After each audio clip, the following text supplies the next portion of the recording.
The great thing is people think about Google Apps for Education, email, calendar, etc., but really it's a platform. And in the marketplace, folks can build a tool like this, and it's been a phenomenal uptake. There's been a lot of news, a lot of interest, and it's really been delightful to work with the team and really see how we really feel this is a showcase app, the way that this integration has taken place. You saw the beautiful integrations with email and calendar and docs and so on. And what's very interesting is the collaborations feature that he showed. You really should check it out live. It's a beautiful user experience. And what's interesting is they took the raw materials of Google Docs and really made it very purposeful, really with teaching and learning specifically in mind. And they've done something really unique. And I just want to say again, hats off to everyone. It's been a pleasure. Looking forward to much more that we can do in the cloud. Thanks, Obi. Thanks very much. So,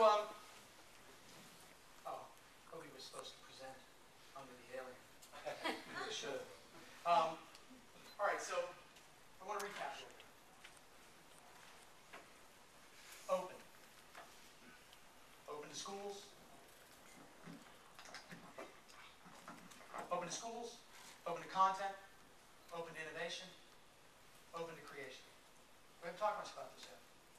But this idea of being open to innovation extends not only to CIOs who are going to incorporate capability, but also to and CIOs and teams, but also to instructors, to publishers, to technology innovators, who are going to create approaches, Pearson being one of them. We're going to create pedagogical approaches and then use OpenClass as a means to make those available to the entire OpenClass community. Easy. Look, that's what's been difficult. Somebody makes a terrific course, how do you find it? Once you find it, how do you reproduce it? Once you reproduce it, how do you improve it? Once you've improved it, how do you pass it back? All of that we will do through our exchange. Now, the exchange is a feature you won't find when you go to the marketplace. Why? Well, because we're taking a very careful approach to the exchange. We're working with the early adopter schools. We want to work with this community to understand how to create a learning exchange coupled to OpenClass that makes it very straightforward to create content, very straightforward to teach it, very straightforward to comment on it and interact about it. But we think that we have a role to play, that we can advance beyond what the community has been able to do on its own, and we think that we can help it. And that, as a result, we will make the innovation curve go faster. So, here's the thing. I mean, it's really weird. You tell people, oh, I have a thing and it's free. No, it isn't. No, really it is. Oh, it's free as in, and then there's some free that it is and some free that it's not. So I want to make sure that everybody in this room leaves believing one thing. If you're an institution and you want to use OpenClass, it's free. Oh yeah, but only for a certain number of courses. No. Well, how many courses? All of them. Well, but only a certain number. No, all the professors. Well, but only for a certain amount of time. No, all of the time. Well, oh, I get it. License is free, but hosting, no, hosting doesn't cost either. So no licensing costs, no hosting costs, and we claim reduced support costs in the sense that we're creating a platform that propagates self-service. Now you might say, well, yeah, but who's going to answer the help desk calls? Well, look, that's a place where if you want us to answer the help desk calls for you, we'll be happy to do it. We're good at that. We can provide great service, but we can't get those people to work for free. And so that is a place where we would have to charge. Do you have to buy it? Aha, I see it. I knew it. No, you don't have to buy it. Many of you support your own LMS today. You can support this one. Many of you pay a company to support it. If you want to do that, fine. Hey, we think if you're going to pay somebody, don't forget us.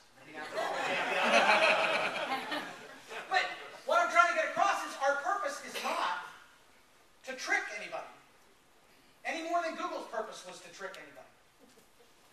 So when you hear in the marketplace something else from whoever happens to say it. Know this. This platform is free. It's free to institutions. Absolutely, we are not trying to make money from licenses, and we're not making money from hosting. Now, why should you trust that we can do this? I mean, I know why we trusted Google. You know, alien culture and all. They come from Mars.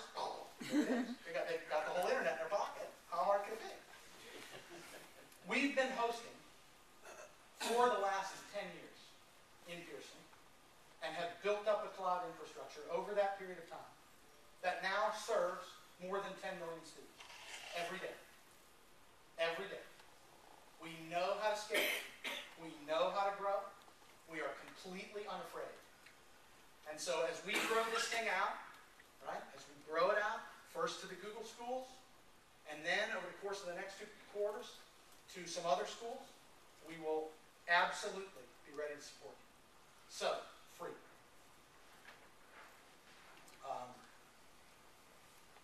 So it's a reasonable question to say, you know, Adrian, I know you're a good guy.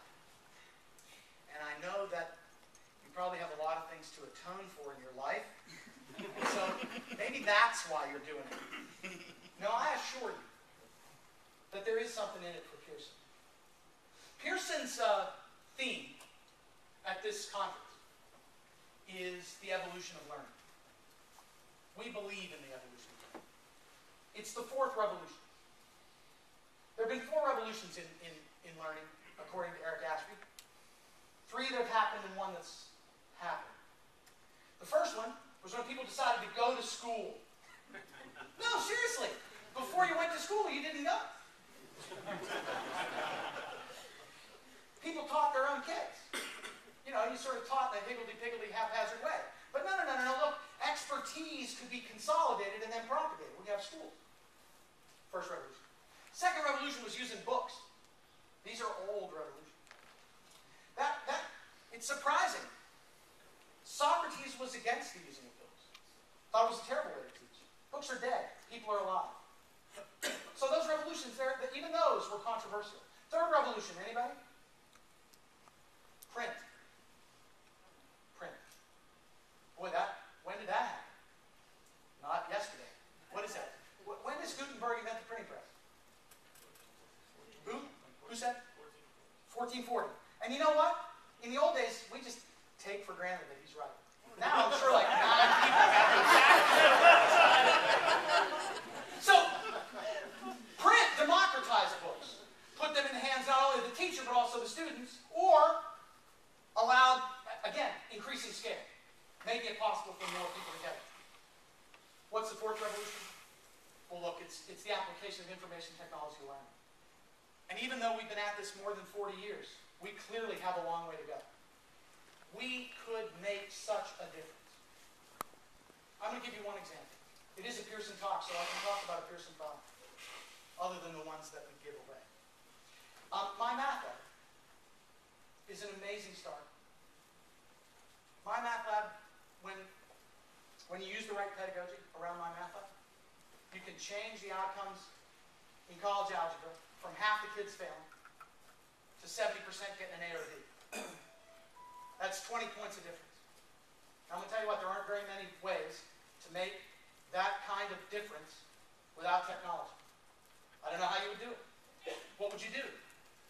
On what basis could you improve? We've been teaching for 500 years this way. We've wrung out every improvement you're going to get from the kind of scale that we already know how to do. The evolution of learning is about what technology can do. And we believe in our products. We believe that we will be able to compete. We will be able to create things that are of value to you, that your professors and your instructors and your institutions can use to improve student outcomes. That you can combine them with things you do yourself, things from other publishers, things from open source content, that you can create learning experiences that are great using products of ours. We're confident in those products. OpenClass is about accelerating that evolution. That's what it's about. That's what we believe in. So where are you going to make your money, you say? On content. Because that's the kind of company we are. Ultimately, Pearson is an education success company that comes through the pedagogical experiences that we enable. So that's what's in it for us. Well, what's in it for you? Boy, this is a complicated question. At first, what's in it for you is, well, there's some jeopardy in it for you. Because maybe I'm lying. You know, I know that there are people who think, oh, it's a trick. I just know it's a trick. It's not, it's not like, and no solution that anybody makes works for everyone. But I can tell you this. If you try this solution, many of you will like it. And you're going to love the price. If you try this solution, many of you are going to like it and you're going to love the reliability. You try the solution, you're going to love how much time you spend upgrading it or hosting it, because that's going to be incredible for you. It's going to free resources for you if it works for you. If you start to use it and you say, hey, you know, this is pretty cool, and I do like it. There are things I like about it. And, oh, but there's this thing I don't like about it. And then you find us responsive to that. Not in years, but in months. And you don't find it showing up in a disk that you have to hand to someone to replicate and install, but you just one day show up and, hey, wow, look at that. That's really cool. That's exciting. I think I'll turn that on for the rest of my campus. That's great. Many of you will like that. So what's in it for you is an opportunity to climb the value chain and begin focusing less on the direct provisioning of services and more on how those services impact teaching and learning in very specific ways, in very specific disciplines. It allows us to begin to pay attention to a different level of the puzzle. Now look, it won't work for everybody, and I get that. But we want to know why it doesn't work for you. Why? Because we didn't create this so you'd hate it. We created this as a solid beginning so that there would be enough there for you to see and say, yeah, I get it. This is really cool. And if you go out and look at the Twitter stream, if you look at the hashtag #OpenClass, you will see the conversation that has begun around OpenClass. And you will see some of those early design partners, like Rowan here, who posted a good and bad about what he's experienced with OpenClass. You'll see Ken Engel and his take on it. You'll see some of their students and what they've had to say. There are some of those tweets I really hope you see, because I'm really excited about what some of them say. But what we're going to do is listen to that stream very closely. And when you find stuff you don't like, boy, are we going to scramble to try to make it something that we will like. Now, please all, please none. But if we can find something that meets the needs of a broad swath of higher education, we can help make a big difference here. And that's what this is about.